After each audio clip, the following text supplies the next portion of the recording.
영적 싸움에서 승리하려면 두려움과의 싸움. 부제죠. 이거는 사사기 묵상설교 두 번째입니다. 우리 목사님이 이제 그 올해 여러 가지 주제로 말씀을 전하는데 5월 달부터는 6월 달부터였죠. 영적 싸움과 그리스도인이라는 주제로 말씀을 전했습니다. 목사님이 영적 싸움을 강조하는 이유는 이 코로나 시기에 우리 청년들이 싸워야 될 영적 싸움이 있기 때문에 그래서 우리를 무기력하게 하고 교회에서 떠나가게 하고 결단하지 못하게 하는 그 영적 싸움들이 있는데 우리들이 싸워가야 됩니다. 그런데 마침 이 사사기를 묵상하는데 사실 사사기가 어떤 이스라엘의 역사의 한 부분이죠. 그런데 이것이 우리 그리스도인들이 싸워야 될 영적 싸움의 단면을 너무 잘 보여주고 있는 말씀이에요. 그래서 여러분들이 사사기 묵상을 처음부터 끝까지 꼭 함께 동참하고 그리고 그 사사기를 통해서 발견한 영적 싸움이 무엇인지 내가 싸우기를 피하고 있는 부분은 무엇인지 가나안 백성들과 적당히 타협하고 있는 부분은 무엇인지 가나안의 우상을 섬기고 있는 부분은 무엇인지 영적으로 나가지 못하고 있는 부분이 무엇인지 깨닫고 이 사사기를 통해서 여러분들이 다시 영적 싸움에서 승리하는 그런 은혜가 있길 바랍니다. 그래서 사실은 목사님이 코로나 자단계가 아니면 좀 소그룹별로 사사기 묵상도 하고 끝나고 사사기 성경 퀴즈도 좀 하고 여러 가지로 좀 사사기를 깊게 묵상할 방법을 생각했었는데 코로나 때문에 무언가를 특별히 강구할 수가 없는 상황이에요. 그래도 여러분들이 빠지지 않고 소그룹별로 잘 묵상하시기 바랍니다. 넘어가서 학대에 저항하지 못하는 우리 지금 이제 요즘 사회 예전에는 학대가 당연시 여기다가 아버지가 자녀들 때리는 거 아니면은 선생님이 애들을 때리는 거 군대에서나 회사나 그런 데서 학교에서 폭력을 행사하는 게 당연시 여기다가 이제 어느 순간부터 우리 사회가 좀 성장하면서 학대라는 거에 대해서 이제 많이 이렇게 이슈화가 되고 이 학대 그 잘못된 부분이 많이 드러나고 있습니다. 근데 이제 그 뉴스를 접하면서 때로 우리가 이런 생각을 해요. 야, 저렇게 학대를 받을 때 왜 저항하지 못했을까? 학교 폭력을 당했을 때 왜 동급생이 자기를 때리고 빵 셔틀을 시키면 그걸 거부하지 못했을까? 그런 생각을 많이 해보게 돼요. 직장에서도 다 큰 어른이 그 상사한테 맞을 경우도 있고 뺨 맞을 경우도 있고 또 여성들이 남성들한테 학대를 당할 경우도 있고 그런데 왜 저항하지 못했을까? 그런데 이 학대라는 게 사실은 육체적인 학대도 있지만 학대는 꼭 정신적인 부분까지 함께 지배를 해요. 그래서 학대를 하는 사람들이 교묘하게 그 사람의 정신을 지배해서 저항하지 못하도록 해요. 그러니까 이 폭력이라는 게 한번 당하게 되면 사람이 두려움을 느끼게 돼요. 그래서 이게 그 맞은 강아지들 있잖아요. 주인들이 때린 강아지들은 사람을 보면 일단 뒤로 물러가요. 벌벌 떨어요. 주인만 봐도 막 좀 이런 표현이 어떨지 모르지만 막 그 강아지들이 막 오줌을 싸요. 왜냐면 막 그 두려움에 떨어서. 그러니까 사실 학대를 하면 단순히 그 육체적인 고통으로 오는 게 아니라 정신적으로 지배를 하게 되는 거예요. 그래서 야, 또 맞으면 어떡하지? 대들다가 맞으면 어떡하지? 미리 움츠러드는 거예요. 그게 이제 학대의 가장 안 좋은 영향이에요. 그래서 어렸을 때 학대를 당한 사람들 그러니까 학교 폭력이 그래서 무섭다는 거예요. 단순히 그 학생일 때만 영향을 미치는 게 아니라 그 사람이 커서까지 정신적인 부분에 영향을 미치기 때문에 그러니까 학대가 무서운 건데 문제는 뭐냐면 그리스도인들에게 영적 학대가 있다는 거예요.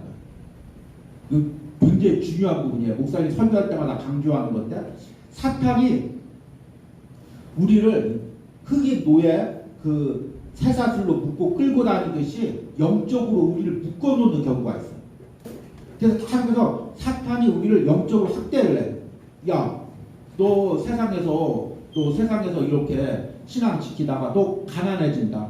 너 대학교 가지 못한다. 너 실패한다. 너 성공하지 못한다. 자꾸 세상으로 나가야 된다. 계속해서 세상적인 가치관을 계속 우리에게 주입을 시켜요. 그러면 나도 모르게 영적으로 사탄에게 매여있게 돼요. 내 몸이 자유로운 것 같지만 사실은 사탄의 유혹의 사슬에 묶여있는 거예요. 죄의 사슬에 묶여있는 거예요.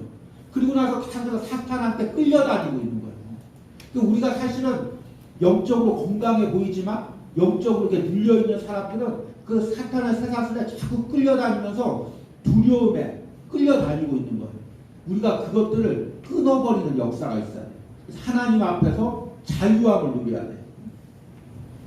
넘어가서 자, 이스라엘 백성들이 이제 사사기에서 지난 시간에 이제 영어로 이야기했지만 네 가지 단계가 있다고 했어요. 처음에 이스라엘 백성들이 가나안 땅에 하나님께서 가나안 땅을 점령하라고 했지만 그들과 섞여 살면서 그들의 우상을 섬깁니다. 범죄를 하죠.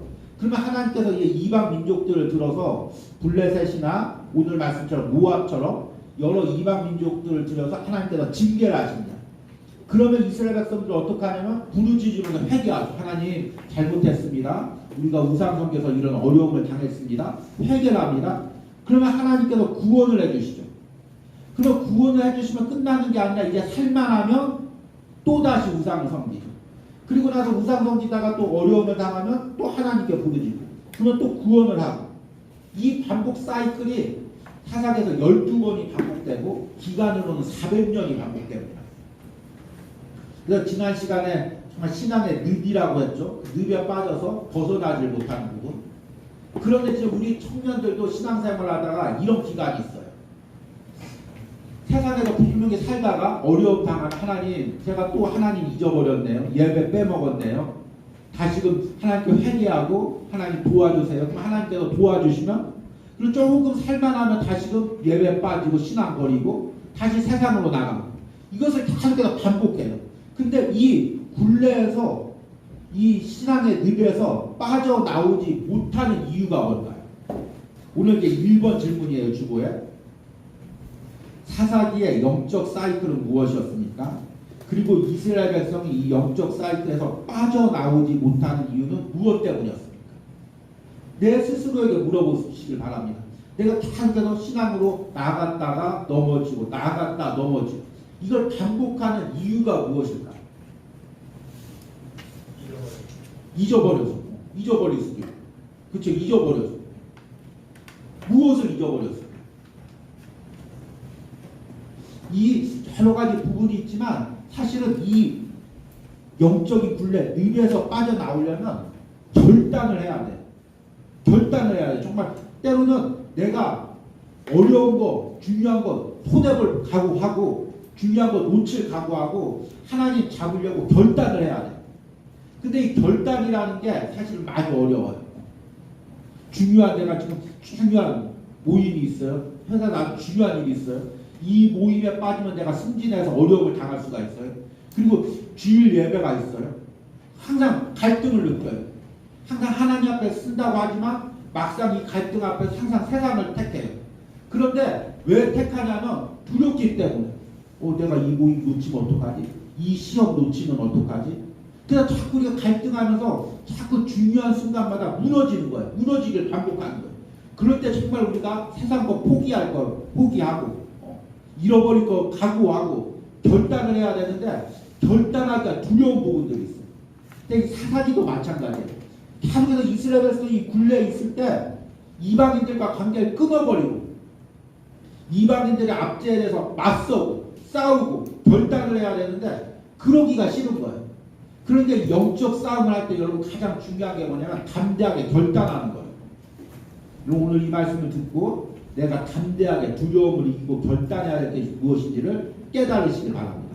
그래서 넘어가서 오늘의 이제 말씀의 주인공은 누구냐면 월요일날 묵상한 내일 묵상한 에웃이라는 사람이에요. 이름은 들어왔어요? 에웃? 아니요. 안 들어왔어요. 목사님들이 청년부 선교할 때 어려운 점이 하나가 있는데 예전에는 다 주일학교 코스를 무난히 다 우수한 성적으로 졸업할 줄 알고 자연스럽게 말씀을 전했는데 전하다 보니까 다 모르는 얘기를 전하고 있는 거예요. 그러니까 기본적으로 사사기의 인물들, 에웃에 대한 이야기를 알고 있다고 생각하고 전하려고 하는데 사실 우리가 주일학교를 제대로 졸업을 안 했는지 아니면 너무 졸업한 지가 오래돼서 다 잊어먹었는지 모르는 사람들이 많아요. 그래서 오늘 다시금 에웃에 대해서 알아보길 바랍니다. 에웃은 여기 나와 있듯이 두 번째 사사예요. 그러니까 첫 번째 사사는 온니엘. 오늘 묵상했죠. 그리고 1장에서도 나오죠. 온니엘. 그 다음에 두 번째 사사가 에웃. 세 번째 사사가 누구죠?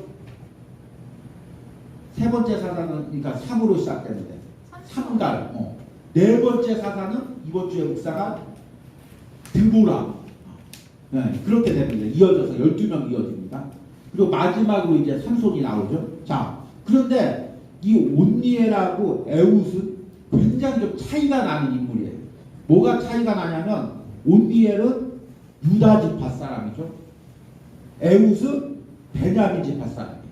유다 지파는 이스라엘 12지파 중에서 가장 말하자면 이제 엘리트 가문이죠. 신앙의 엘리트 가문이고 가장 이제 강력하고 영적 싸움도 가장 앞서서 싸우고, 베냐민은 이스라엘 12지파 중에서 좀 막내 지파고 조금 이제 어떤 싸우는 부분에서도 항상 이제 뒤로 물리치고, 이제 사사기에 보면 12지파 중에서도 좀 소외된 그런 이제 지파가 이제 베냐민 지파예요. 그래서 이 온니엘은 특히 누구냐면 갈렙이 누구예요? 여호수아와 갈렙. 가나안 영줄 정탐꾼 중에서 여호수아와 갈렙만이 믿음으로 반응을 하고, 그래서 다 가나안 땅에 못 들어갔는데 여호수아와 갈렙만 들어가고, 갈렙이 80세인데도 불구하고 가나안 땅에서 싸우고, 아주 믿음의 명문 가문이죠. 근데 그 명문 가문의 동생이 그니스의 아들이에요. 그래서 사사기 1장에 보면은 유다 지파가 가나안 땅으로 싸울 때 누가 나가서 싸울까 했을 때 이 온니엘이 제일 먼저 앞장서서 나가서 승리를 해요. 그러니까 온니엘은 말하자면 이게 좀 신앙에 적용이 될지 모르겠지만 좀 금수저 출신이에요.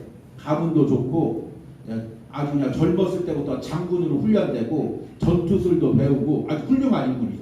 근데 에웃은 전혀 반대 인물이에요. 에웃은 가장 약한 베냐민 지파였고, 그 다음에 왼손잡이였고, 장군이 아니라 이게 애굽이라고 썼는데 잘못 썼는데 이제 모압. 그 당시에 이제 에웃 시대에 이 이스라엘 지배하던 그 민족이 모압 민족이었는데, 모압 왕 에글론이었는데, 그 에글론한테 조공을 바치는 그 임무를 맡은 사람이에요. 그러니까 완전 그 출신이 틀리죠. 자, 여기서 우리가 추측을 해봅시다. 온니엘이 1대 사사가 돼서 40년간 통치했어요. 에웃은 2대 사사가 돼서 80년간 통치했어요.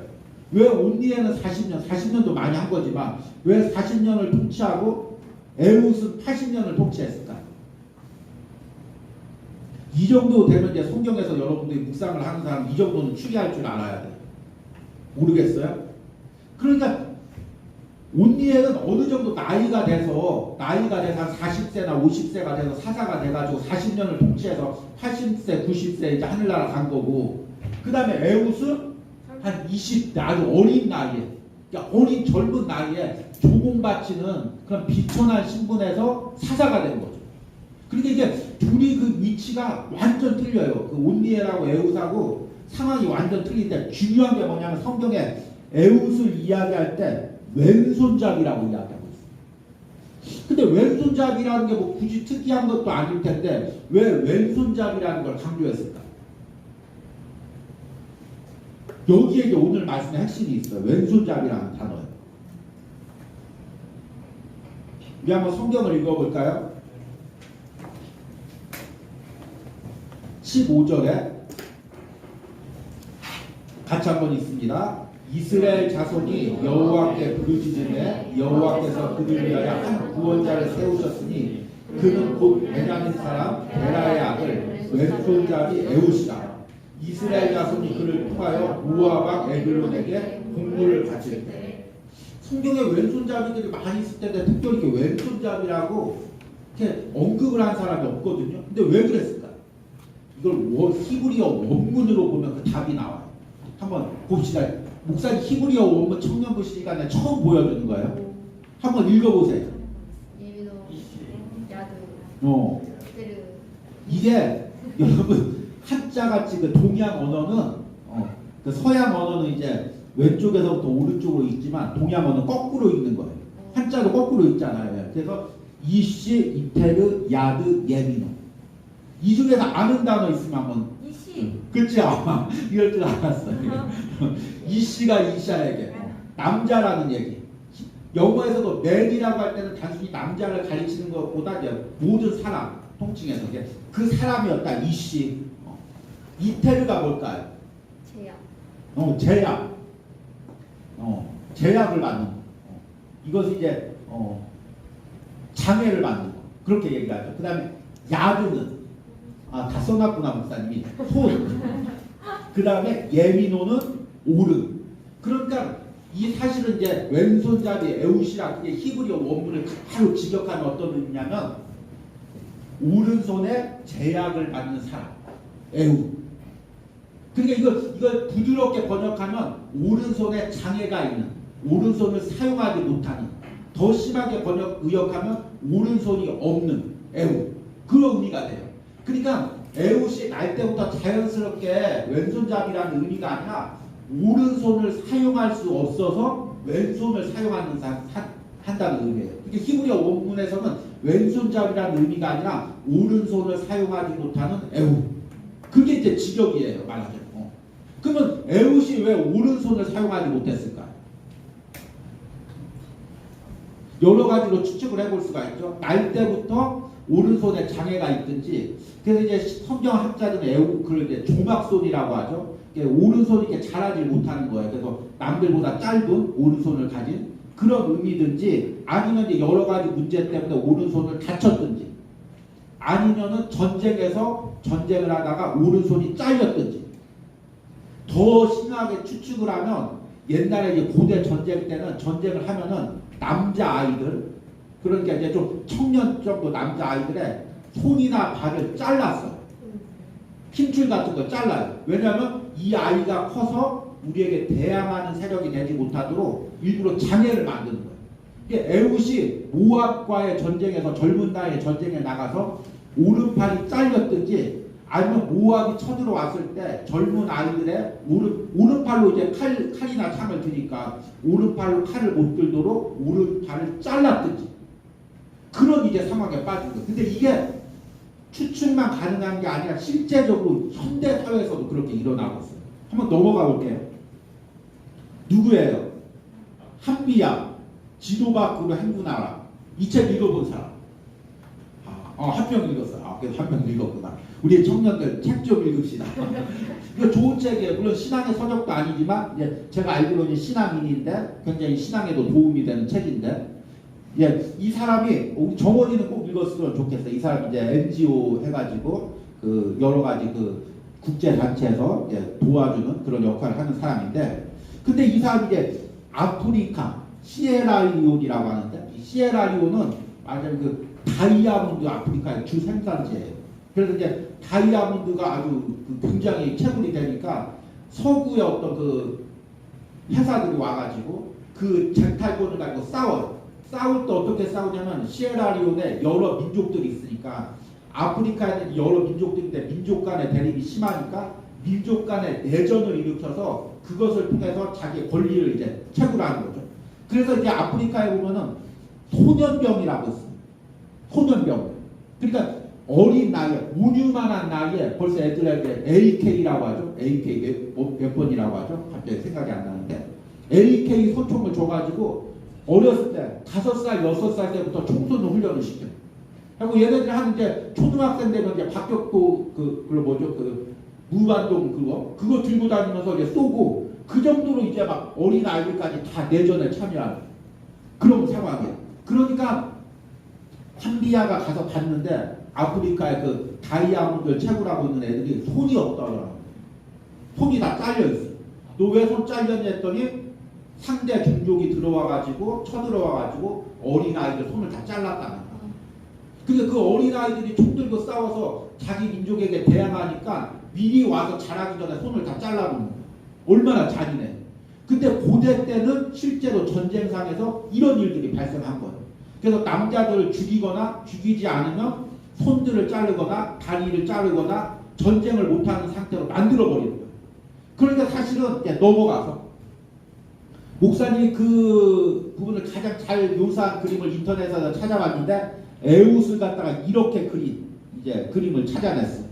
근데 이제 보니까 에웃이 왼손에 칼을 들고 있는데 오른손은 없는 경우예요. 그래서 아마 이런 상태였을까 아닐까 이제 추측을 하는 거죠. 그런 문제는 뭐냐면, 이제 지금 모압이 이스라엘을 점령하고 있어요. 그래서 이제 이스라엘 백성들이 모압 왕한테 조공을 바쳐요. 근데 조공을 바치는 사람을 누구를 사용했냐면 에훗이라는 사람이 이스라엘 대표로 조공을 바치는 거예요. 그럼 우리 민족의 대표로 누구한테 다른 민족하고 협상할 때는 좀 인물도 괜찮고 많이 배우고 또 사회적 지위도 뛰어나고 그런 사람을 보낼 거 아니에요. 그런데 자기를 가진 에훗을 왜 조공 사신으로 보냈을까요? 왜 그래서 에훗을 보냈을까요? 고대 때는 내가 이제 적의 민족에게 이제 그 밑으로 들어갈 때는 철저하게 굴종을 해야 돼. 그래서 우리 지난 시간에 남한산성 얘기도 했지만 남한산성 때 인조가 삼전도, 우리 동네죠. 삼전도 알고 있어요. 그래서 저기 우리 교회 옆에 그 놀이터 있죠. 예전에 거기 삼전도비가 있었어요. 몰라요? 역사에 너무 관심이 없구나. 삼전도비 옆에다가. 그게 이제 무슨 도비냐면 인조가 7번 땅에 머리 찍고 무릎 꿇었다는 거예요. 청태종 앞에. 그러니까 예전에는 강한 나라 앞에서 굴종을 할 때 정말 비굴한 모습으로 왕이 7번 머리를 찍을 정도면 일반 백성은 얼마나 비굴하게 해야 되겠어요. 그래서 우리는 당신과 싸울 의지가 없다. 우리는 당신의 종이다. 그냥 이렇게 계속 머리 숙이면서 비굴하게 살 테니까 목숨만 살려달라. 그 의미로 이제 사신들을 보내는 거예요. 그러니까 이 에훗이라는 사람을 잘난 사람, 우리 민족 중에서 잘난 사람, 이스라엘 중에서 뛰어난 사람을 보내는 게 아니라 지금 모압한테 지금 굴종을 당하고 있으니까 가장 못난 사람, 그 팔이 잘린 사람, 전혀 그 모압 왕한테 나가도 위협이 되지 않는 사람, 그런 사람을 갖다가 사신으로 보낸 거예요. 그러니까 에훗이 이제 칼을 허벅지에다 숨기고 갔다고 성경에 기록하고 있어요. 근데 너무 허술하잖아요. 모압 나라가. 그렇잖아요. 그 신하들이 자기 왕을 만나러 그 다른 민족 사람이 오는데 몸수색을 해야 되잖아요. 근데 허벅지에 숨겼다고 그냥 보내줘요? 뭔가 이상하잖아요. 근데 수색할 가치도 없는 거예요. 뭐 당당하고 건장하고 어떤 전사고 그러면은 수색을 하겠지만 아마 외도하고 팔도 사용하지 팔도 잘리고 그리고 어렸을 때부터 모압 왕한테 비굴하게 팔 잘리고 조롱하고 그 조롱당하고 굴종당하고 그랬던 사람이 지금 조공을 바치러 오니까 너 왔냐? 에이 들어가 봐. 그런 상태도 완전 무시하고 조롱하는 그런 상태로 이게 모압이 이 에훗이 들어간 거예요. 그런데 사실 오늘 말씀에 에훗이 자기 칼을 숨기고 그 모압 왕 에글론을 죽이는 과정이 보통 결단으로는 이게 불가능한 거예요. 어려서부터 이 에훗이 어떤 의미를 장악했어요. 아유 팔 그러네. 조롱당하고 모압 사람들이 볼 때마다 야 우리한테 팔 잘린 놈, 쓸모없는 놈, 얼마나 비웃고 조롱하겠어요. 사람들이 모압한테 갈 때도 야 최대한 너 비굴하게 보여야 돼. 최대한 너 바보같이 보여야 돼. 너 절대로 너 그 대항할 의사가 없는 것처럼 우리가 싸울 의사가 없는 것처럼 완전 너 비굴하게 보여야 돼. 웃을 때도 비굴하게 웃어야 돼. 머리 찌을 때도 아주 비굴하게 띄어야 돼. 그런 거 훈련받은 사람이에요, 에훗이. 그런데 그 막 억눌리니까 넌 안 돼. 넌 싸울 수가 없어. 너는 싸워봤자 안 돼. 또 반짝 더 잘리고 싶어. 그나마 생명 유지한 거 다행으로 여서 얼마나 그 두려움과 조롱 가운데 살았겠어. 그런데 그 에훗이 칼을 차고 그 모압 왕한테 갔을 때 얼마나 두렵고 떨리겠어. 여러분 같으면 칼 숨기고 갈 수 있겠어요? 야 이거 걸렸다가는 팔 한쪽 또 잘릴 텐데. 야 우리 가족들 나 때문에 다 몰살당할 텐데. 우리 민족들 다 나 때문에 어려움당할 텐데. 아마 하나님이 분명히 오늘 성경에는 나오지 않지만 에훗에게 미리 사인을 주셨을 거예요. 야 에훗아 내가 너를 사용하려고 한다. 왜냐면 사사기의 사사들은 하나님께서 다르게 말씀하시니까 너를 사용하려고 한다. 너를 통해서 모압 왕 에글론을 죽이고 이스라엘 백성들을 그 모압 왕에서 통치해서 내가 구원해 주려고 한다. 네가 가서 칼 가지고 와서 모압 왕 에글론을 죽여라. 에훗이 얼마나 떨렸을까요? 하나님 나 아시지 않습니까? 한 달 조롱당하고 놀림당하고 팔도 없고 내가 어떻게 모압 왕을 죽입니까? 그러니까 이제 오늘 이 추측을 해보면은 에훗이 이 모압 왕을 찌르잖아요. 근데 칼을 못 빼요. 왜 못 뺐다고 이야기하고 있어요. 오늘 말씀해 보니까 22절에 칼자루도 나를 따라서 들어가서 그 끝이 등 뒤에까지 나갔고 그가 칼을 그 몸에서 빼내지 아니하였으므로 기름이 칼날에 엉겼더라. 그러니까 이제 성경 내용상은 이제 모압 왕이 되게 비둔해져 가지고 기름이 많이 껴서 칼이 들어갔는데 빠지지가 않은 거죠. 그런데 사실은 에훗이 찌르기는 찌렀는데 뺄 힘이 없는 거예요. 그 뺄 때는 양손으로 빼야 되는데 한쪽 손밖에 사용하지 못하는 거예요. 그만큼 장애가 있고 어려움이 있고 연약했고 전사로서 싸우는 사람으로서 불리했지만 하나님께서 명령하니까 모든 그 어려움을 뚫쳐버리고 칼을 들고 나가서 모압 왕을 죽인 거예요. 그리고 나서 그리고 나서 모압 왕을 죽이고 나서 이제 밖으로 도망간 거예요. 도망가서 이스라엘 백성들을 모으는 거죠. 야, 내가 모압 왕을 죽였다. 하나님 명령으로 모압 왕을 죽였다. 이제 나를 따라라. 같이 모압과 싸우자. 사람들 중에서 조롱하는 사람도 있었고 따르지 않는 사람도 있었고 에훗 자신도 얼마나 나서기가 두려웠겠어요. 야, 나는 이거 팔이 없는 사람인데 조롱당하는 사람인데 내가 백성들이 따를까? 얼마나 두려웠겠어요.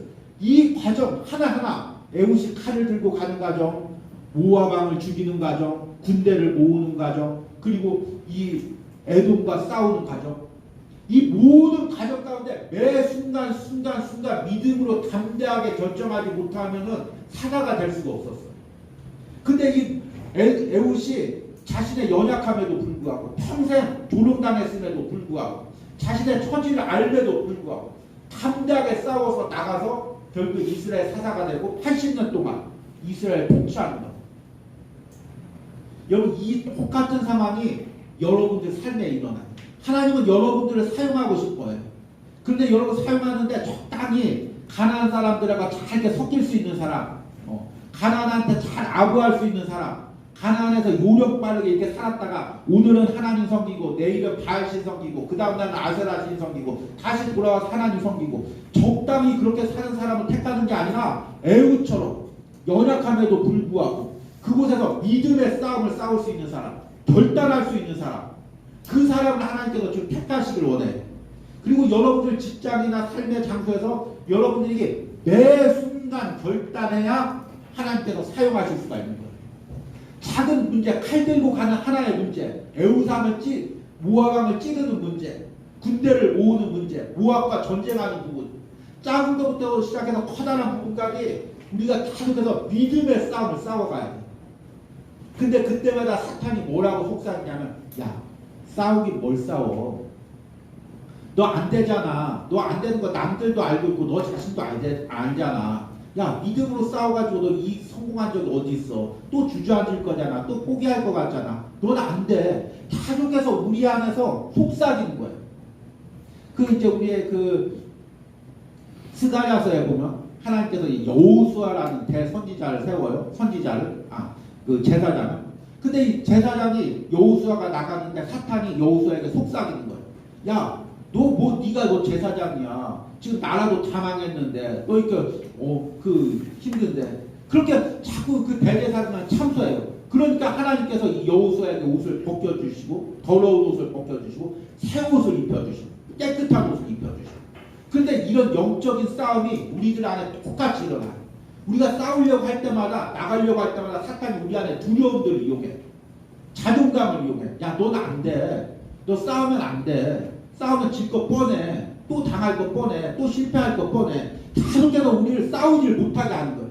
이것을 결단하고 떨쳐버리지 못하면 이 영적 싸움에 임할 수조차도 없는 거예요. 싸워서 승리하는 건 둘째치고 여러분들이 지금 자리에서 결단하지 못하면 싸우지 못하면 이길 수밖에 없는 거예요. 여러분들이 싸워서 이길 수가 없어요. 자, 오늘은 평안해서 예배 드렸죠. 근데 이제 내일 또 여러분 삶에 갈등의 문제가 있어요. 예배냐 세상이냐. 안 되겠다. 어제 지난주에 예배 드렸으면 오늘 세상 나가라. 세상 나갔어요. 그리고 다음 주에 예배 왔어요. 사탄이. 야, 그것 봐봐. 너 그거밖에 안 돼. 세상이 결단 있을 때 또 세상 나가잖아. 적당히 예배 드려. 적당히 예배 드린 건 나도 봐줄게. 그렇게 적당히 세상과 타협하기를 원하는 거예요. 그런데 결단해야 돼요. 우리 청년들. 결단하지 않으면 무너질 수밖에 없어요.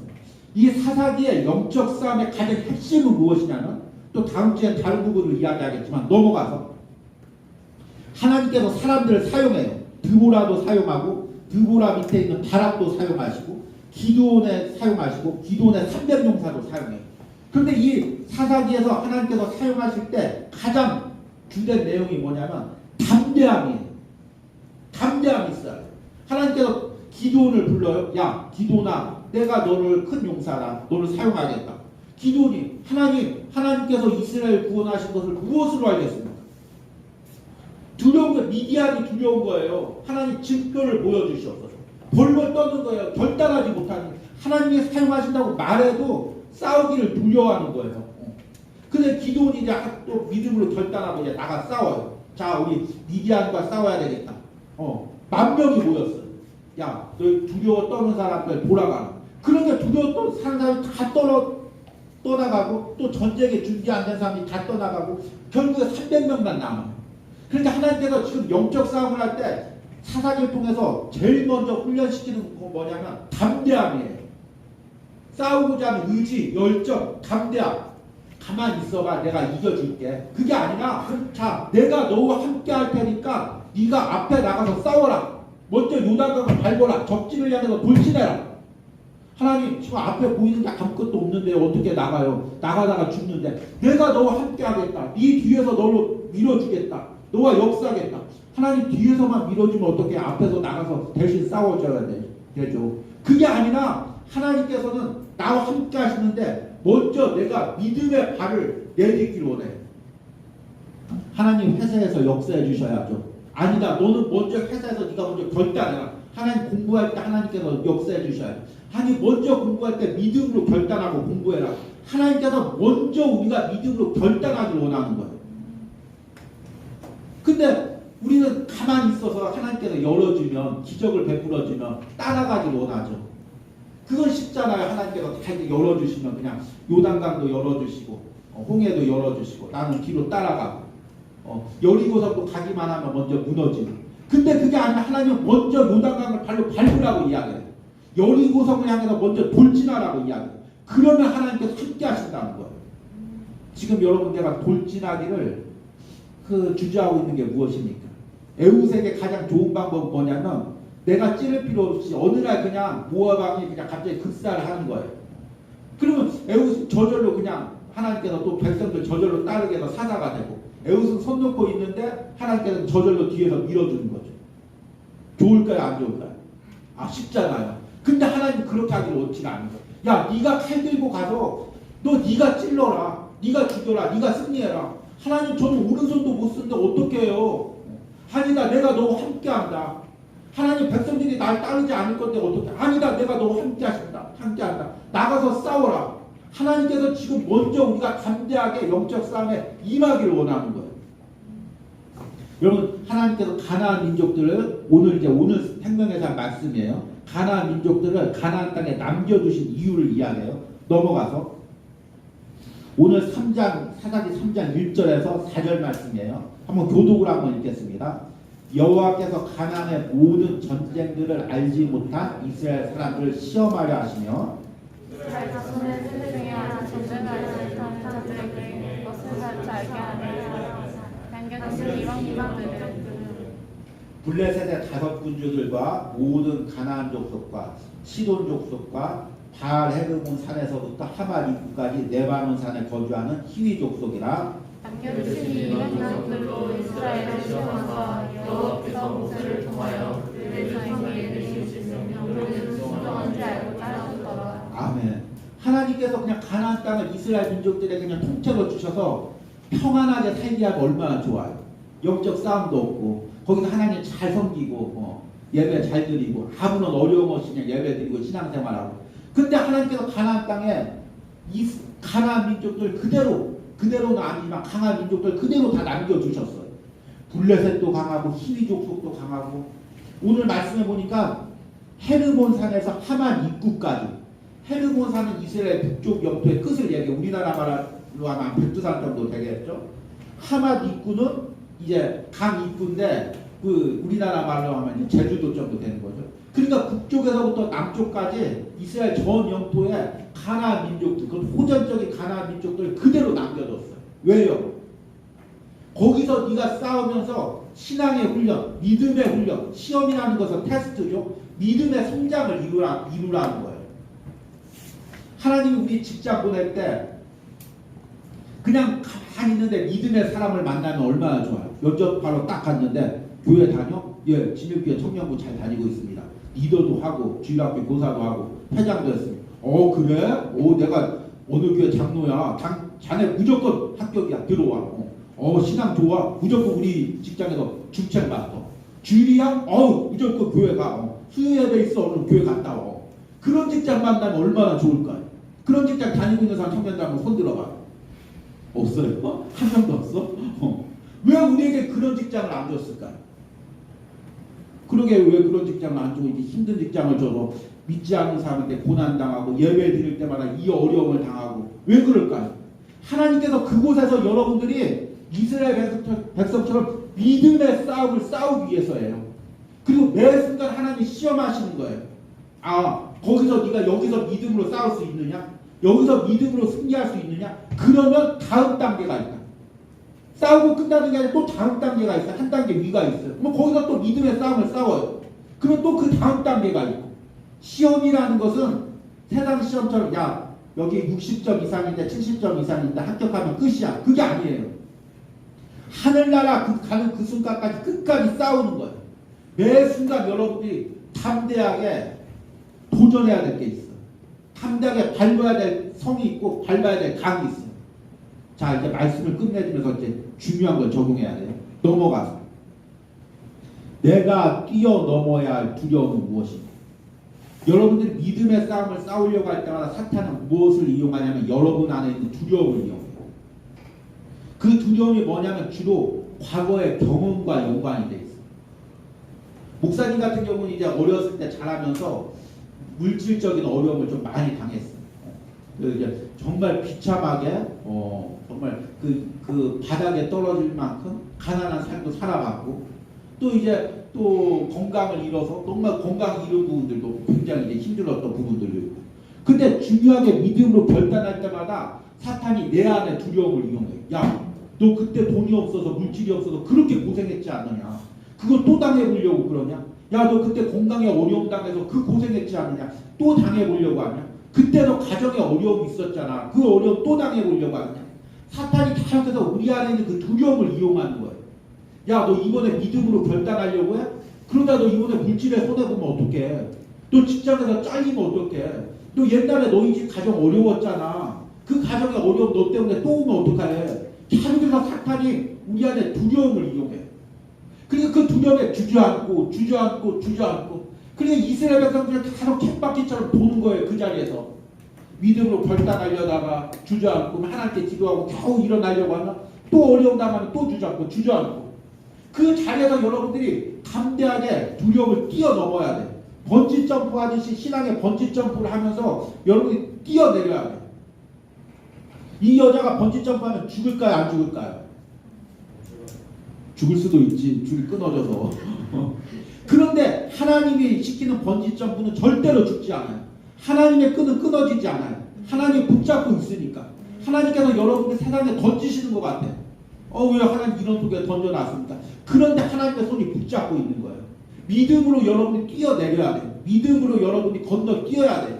여러분 내가 지금 건너지 못하는 부분이 무엇인지 꼭 깨닫고 여러분 청년의 때 그걸 건너야 돼요. 안 그러면 여러분 60대도 70대도 그걸 못 뛰어넘어요. 청년의 때 그나마 그래도 여러분들이 담대한 거예요. 우리 오류 보니까 요즘에 애가 자꾸 막 높은 데로 올라가요. 싱크대도 올라가고 책상 위에도 올라가고 자꾸 뛰어내려요. 그리고 다칠까봐 아빠가 요즘에 조마조마해요. 여러분 저기 싱크대 올라가서 뛰어내리면 뛰어내리겠어요? 안 하겠죠. 다칠까봐. 애들은 겁이 없어. 근데 청년 때에도 겁이 없어. 그나마 신앙에 겁이 없는 거예요. 그나마 담대한데 나이가 들면 들수록 현실적이 돼요. 안주하게 돼요. 담대하게 결단을 못 내린단 말이에요. 지금 여러분 결단하지 못하면 나이가 들어서 신앙에 결단을 못합니다. 싸우시기 바랍니다. 담대하게 싸우시기 바랍니다. 넘어가서 기도문. 내가 신앙의 싸움을 싸워가면서 내 안에 있는 두려움은 무엇입니까? 그 두려움이 어떻게 나를 신앙의 싸움을 싸우지 못하게 하고 있습니까? 오늘 말씀을 통해 내 안의 두려움을 보게 하시고 그 두려움과 맞설게 해달라는 기도문을 적어보시기 바랍니다.